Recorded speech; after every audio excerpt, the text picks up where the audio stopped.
Welcome back to Carneades.org. Today we're going to be continuing with our series, Dumbfounding Definitions, Dizzying Distinctions, and Diabolical Doctrines, a series sorting through some of the jargon of philosophy. In this video we are going to be looking at what is Stoicism, an ancient doctrine of philosophy. So, the Stoics were an ancient school of philosophy contemporaneous with Carneades and the academic skeptics. Our modern definitions of the words Stoic and Stoicism derive from their view on the emotions. The name of the school, in turn, is derived from the Greek word stoa, which means a colonnade. It was at this painted colonnade in Athens the Stoics were originally taught by their founder, Zeno. Though most famous for their views on emotions, the Stoics held a range of positions on many areas of philosophy. In this video, we will offer only a very basic introduction to the majority of the Stoics' views on logic, free will, epistemology, physics, metaphysics, ethics, and emotions. Now, there were three main Stoic disciplines that we're going to look at that other parts of their philosophy were kind of grouped into. Logic was the first one. The Stoics' discipline of logic included what today we might describe as logic, but also epistemology, modality, and perception.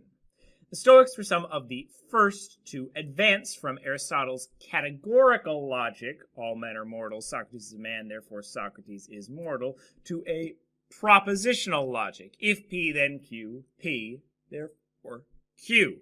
For more information on those logics, check out the 100 Days of Logic. The Stoics were causal determinists when it came to free will. They thought that any one particular moment would fully determine what would happen in the next moment. They were not, however, fatalists. They did not claim that truths about the future were necessary, merely determined by the events now. If the original state of the universe, for example, had been different, things could be different in the future, so different possible worlds are still possible. There's not just one possible world. The fatalists, on the other hand, claim that all truths are necessary truths, and there's only one possible world. The Stoics famously disputed with the skeptics about epistemology. The Stoics conceived of cognitive impressions, which correctly grasped the state of reality. And when these impressions were presented to the disciplined mind, it would assent to them. Note that this did not constitute knowledge for the Stoics, since one might still be convinced otherwise or withdraw assent from these cognitive impressions. Only the Stoic sage, a lot of the ancient philosophies had the idea of a sage or someone who was the perfect epitome of the philosophy, could perfectly identify cognitive impressions and would not, after assenting to one, withdraw assent. And then, according to the Stoics, you would have knowledge.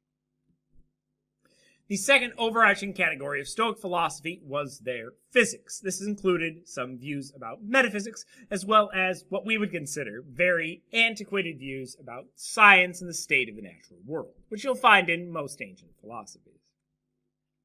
Stoics were materialists in the sense that they believed that everything was corporeal, that everything was something which either acts or can be acted upon. They did not believe that things like universals, a red or triangle existed. For them, everything was particular.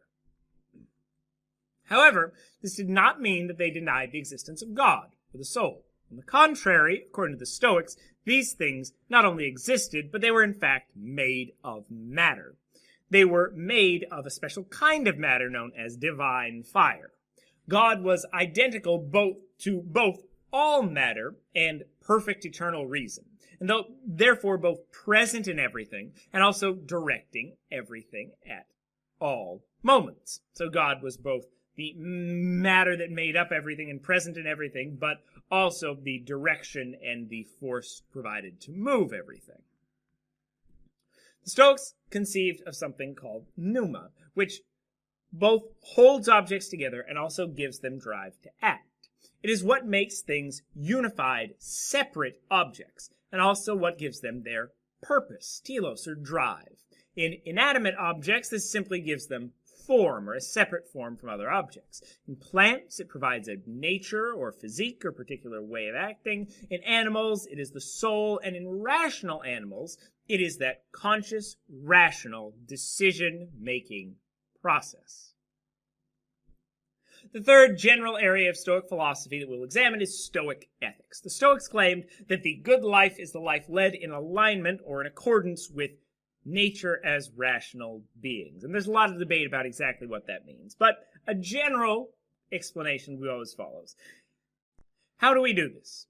Through the use of reason to determine those things which are good in all contexts. They note that such things as health and wealth are not, since there are some contexts in which these can be detrimental. The only things which are good in all contexts, according to the Stoics, are virtues. According to the Stoics, emotions are linked to false judgments that things other than virtue are good or bad.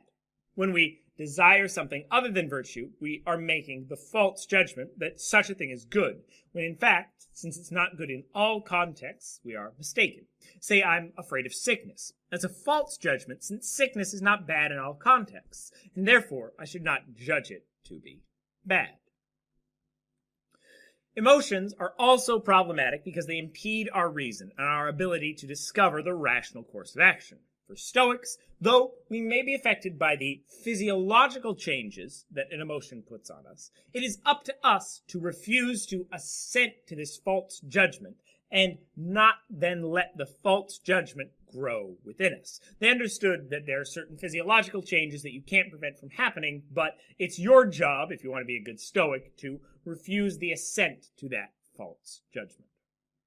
What do you think of the Stoics? What elements of this ancient school of thought do you think are still applicable today? Watch this video and more here at Carneades.org and stay skeptical, everybody.